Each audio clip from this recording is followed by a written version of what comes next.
Welcome everybody to Dante on Deck Movies, something a little different than Dante on Deck because this has movies at the tail end of it. So as you can probably guess, this is going to be a movie review channel. I wanted to separate my Dante on Deck wrestling account from this account because I feel like mixing and matching different types of content wouldn't work well. So I decided to make this account and share my love, my thoughts, opinions on cinema, on movies, because I love watching movies. It's just something that I've always enjoyed. I just like watching movies. I like a good story. I like a good comedy, good action, good, not horror. Not a big horror fan, but I use this app called Letterboxd, and it's a great way to track your movies, like them, review them, look at other people's review. And I've always wanted to do more. I always want to do more when it comes to movies and even TV shows, like sharing my opinion, my thoughts in a more like, in a different way than just typing it on an app. And now that I have everything kind of going with Dante on Deck, the wrestling side of things, I feel like I'm in a good flow there.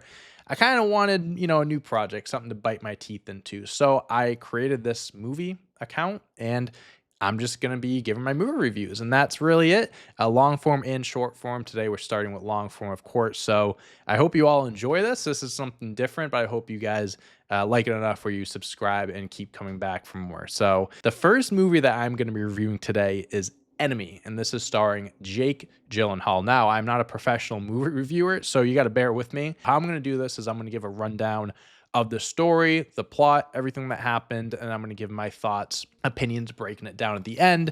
And well, after that, and then at the end, I'm going to give my star rating, my overall opinion on the movie, this and that. Before I start, though, I do want to say, there are going to be spoilers here. I'm talking about the movie. I'm literally going to break it down from start to finish. So if you haven't seen this movie, pause this. Go make yourself some popcorn. Go pour yourself your favorite soda in a glass and put some ice cubes in there. Sit down. It's only 90 minutes long, not a long movie. Come back, unpause the movie, and we can talk about it together. I just don't want you guys to be spoiled if you haven't seen it already. So giving you a heads up now. Bad news though. Bad news for you guys. If you don't like spiders, I would stay away from this, especially the last 10 to 15 seconds. That's when it's at its worst. But good news. The good news I have for you is that if you like Jake Gyllenhaal, you will love this movie because there are two Jake Gyllenhaals in this, Adam and Anthony. I have my notes in front of me. We're going to read this off. We're going to go from top to bottom. Hope you guys enjoy this. Let's jump into it. And it's important to remember this, that this is a pattern that repeats itself throughout history. All the greatest world events happen twice. The first time was a tragedy, and the second time was a farce. Remember that line. So the movie starts with Jake Gyllenhaal walking down this hallway. He has a key, opens up the room with the key, and these women are performing sex acts. So immediately I'm just like, I think I clicked the wrong movie. I don't know what. I don't know what is going on here.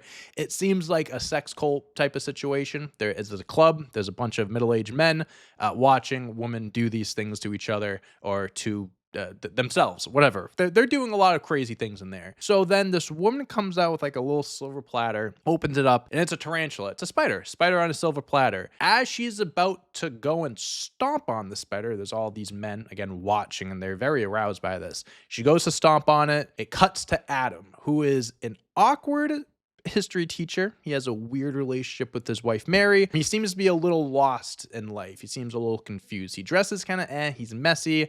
He only works. He sleeps with his wife, and he goes on his computer a lot. And to some people, that doesn't sound like a bad life, but it's kind of boring. And you kind of feel sad for the guy here.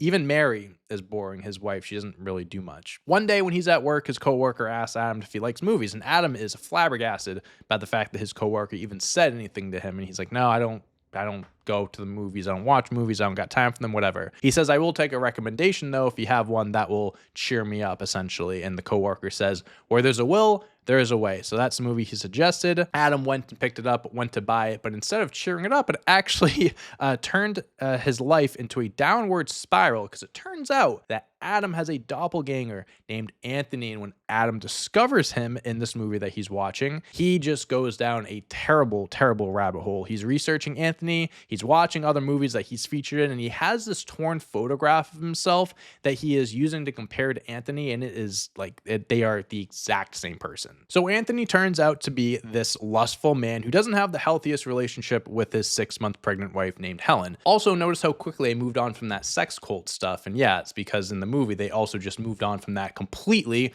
and didn't mention it again. So I guess we will cross that bridge when we get there. Adam is obsessed with finding out who this Anthony guy is. He even goes to his work, and when he's at his work, there's a guy that works at the front desk that literally thinks it is Anthony. He gives Adam his mail. This leads to Adam getting a hold of Anthony's phone number. He reaches out, and then Anthony's wife, Helen, answers, and she thinks it's Anthony calling because they sound the exact same. This confuses the fuck out of Adam. This confuses the fuck out of Helen, and this surely confused the fuck out of me because at this point, I am wondering what is going on. I know it's 2 in the morning. I started watching this at 1:30 in the morning, but I'm like, I know it's late, but I'm not this confused because it's 2 a.m. There's some shit going on here that I don't know about. Adam calls the house again. This time Anthony answers, and Anthony is freaking out. He's saying, you gotta stop calling here. He's freaking out because they sound the exact same. He's looking into this guy, finds out that they really do look alike. So he's getting freaked out, and he's just like, leave me alone. I don't want anything to do with this. Helen decides to go on a little side mission and goes to Adam's school to see for herself if this is the person that is like her husband. Sounds, looks the exact same. She's sitting on a bench. Adam comes out. He's sitting on a bench. They kind of talk for a few seconds,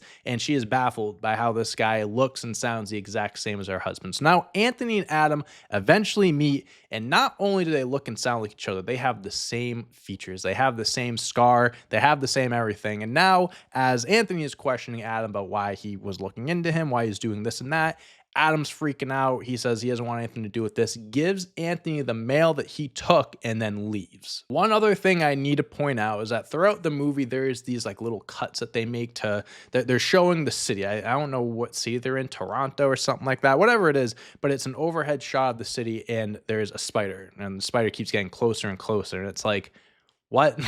What is that a real spider? Is it a monster? Is it a robot? Is spiders taking over the world? I didn't know what the connection was, but that is something that's happening. I need to point that out. This entire situation is eating at Anthony, so he decides to take matter into his own hands. He goes to Adam's place and basically threatens him, and he's just like, I'm taking your wife on a romantic getaway, because he was stalking his wife previously because he was trying to figure out more about Adam, stalking his wife Mary. He says, I'm taking her on a romantic getaway for a night because he was clearly attracted to her.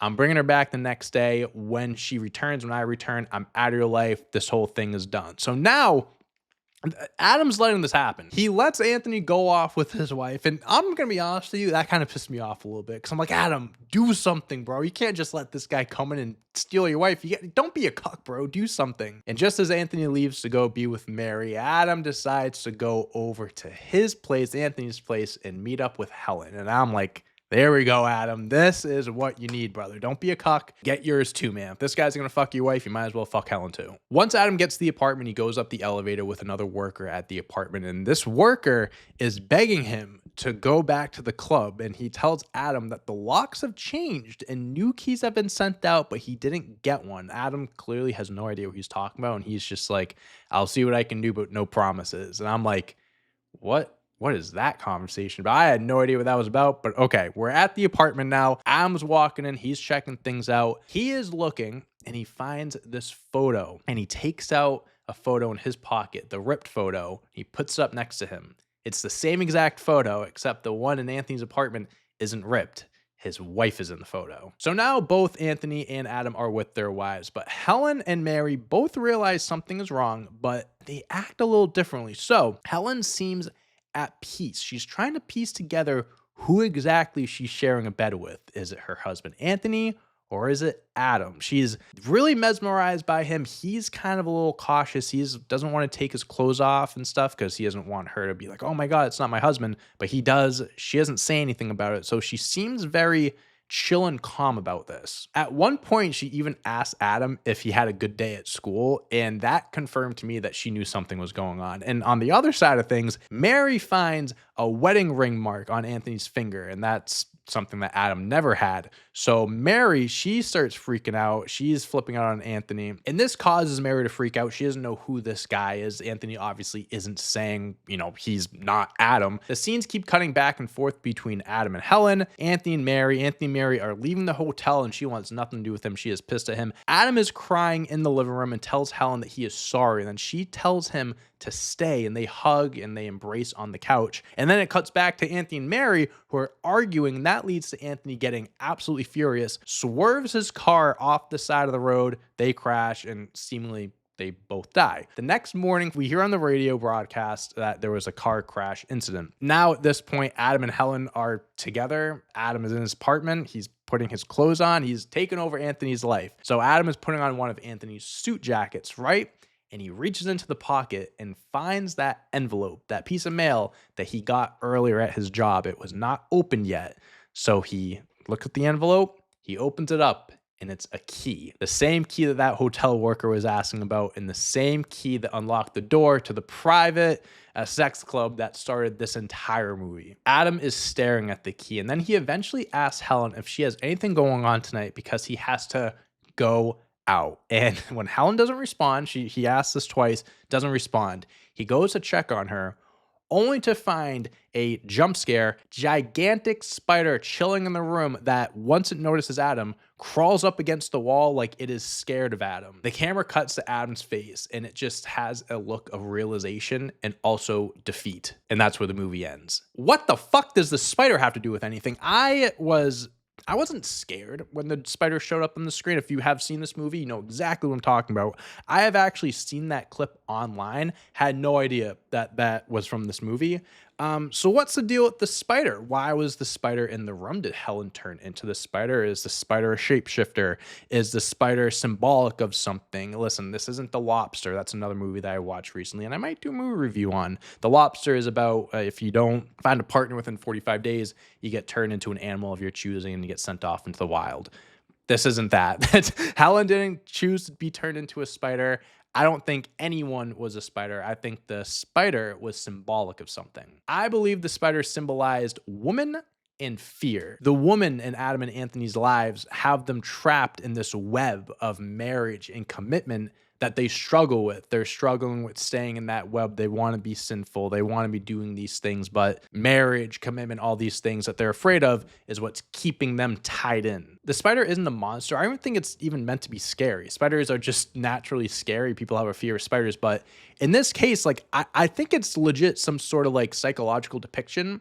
It's like a projection of like their internal lives. Like what they're afraid of is being projected out, and they can't control it. You know, what goes on in their mind, it's a lack of control, and eventually the spider came out. It's there now. And also, like I pointed out, the spider is afraid of Adam. Like, we're afraid of spiders, but the spider was afraid of him. Why is that? The giant spider was afraid of Adam because it was afraid of being squished like the spider at the beginning of the movie. The spider is afraid of Adam. It's afraid that it's going to get cheated on again. It's afraid that it's going to get brushed off like it was before. Adam is entering this cycle that Anthony was in before. And when Adam sees Helen at the spider, as the spider at the end, he realizes that he is falling into that same cycle as before, and he can't escape his internal struggles.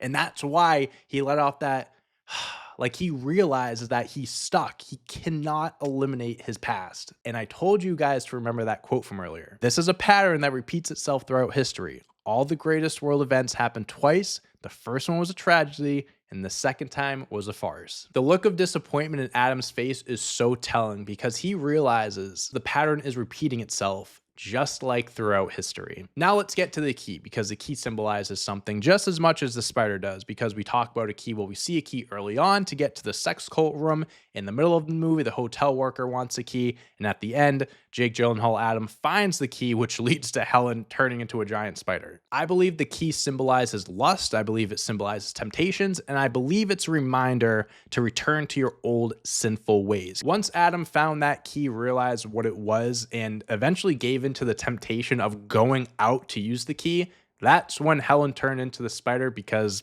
Adam just fell right back into that same cycle. Now, the biggest and I think most important question that we have to ask now, are Adam and Anthony the same person, or are they two different people? This movie gave me heavy Fight Club vibes, because throughout the movie, I'm wondering too, if I'm watching two different Jake Gyllenhaals, if one is in the other's mind, like what exactly am I seeing here? I think Adam and Anthony are the same person. They're in their same subconscious, but just they're two different people because they're different parts of the same person. At the end of the movie, I mentioned earlier, Adam finds a photo of Anthony in his apartment, and it's the same photo that Adam has of himself, but ripped. So this confirmed to me that it was the same person, because it was the same photograph, just different personalities. I also think Helen married the same person, but they just have like different meanings, kind of like a good and bad side as well. I think Helen represents the good life, like having a good wife, having kids, a healthy marriage. while Mary represented lust, a non-committed relationship, cheating, all that stuff. Anthony and Mary dying to me was Adam's attempt to kill off the cycle and kill the evil actions of his past that have been haunting him throughout the entirety of the movie. Anthony just wanted one last one-night stand before spending the rest of his life with his wife, but clearly that didn't work. So overall, I ended up giving this movie a 4 out of 5 star rating. I do think that this is a movie that would be more enjoyable on a second or third watch, because this can be very confusing. I know I watched this at like 1, 2 a.m., but I think that this is a movie that if you go in with a better understanding, or like you go in there with a theory, like, oh, Adam and Anthony are the same person, I'm going to go into this movie with that mindset, I think it will be a lot smoother. I think it would flow better. And I think you would just kind of have a better sense and understanding of the movie. Because when you're going back and forth trying to figure out who's Adam, who's Anthony, like they don't really make it known at the beginning, like who's who. You kind of figure out as it's going on, like which person's who. It's kind of easier to tell, but it can be very confusing at first. So if you go into the film thinking it's the same person, it's a lot easier. But I really enjoyed this movie because it's a thinker. It leaves you questioning what the hell you just watched. It leaves you questioning a lot of things, and it is somewhat open-ended. So I'm saying my theory is that they're the same person. It's symbolic of lust. It's symbolic of this, all whatever. I could be talking out my ass. That's just what I think. I think it's open-ended. It's up for your interpretation. That's just my opinion on what I think the movie is trying to tell, but people can look at it differently and get their own lesson, message from it, whatever it may be. Because there's no confirmation in the movie if Adam and Anthony are the same person. To me, it just makes the most sense that they are. I think if I did watch it a second or third time, this could get bumped up to a 4.5 star rating, but 4 stars I think was respectable for the first watch. Jake Gyllenhaal, he's so fucking good. He came out with this movie and Prisoners in the same year. Same director, same everything. These two guys fucking killed it with these two movies. Jake Gyllenhaal, one of the more underrated, one of the more underappreciated actors of this generation of all time, if I say so myself. He has a lot of really great movies. But I hope you guys enjoyed this movie review. Drop down below your thoughts on Enemy, who you think the enemy is. I think the enemy, deep down, it's always going to be you. But let me know what you think of the movie. Hope you have a great rest of the day, and I'll see you when I see you. Peace.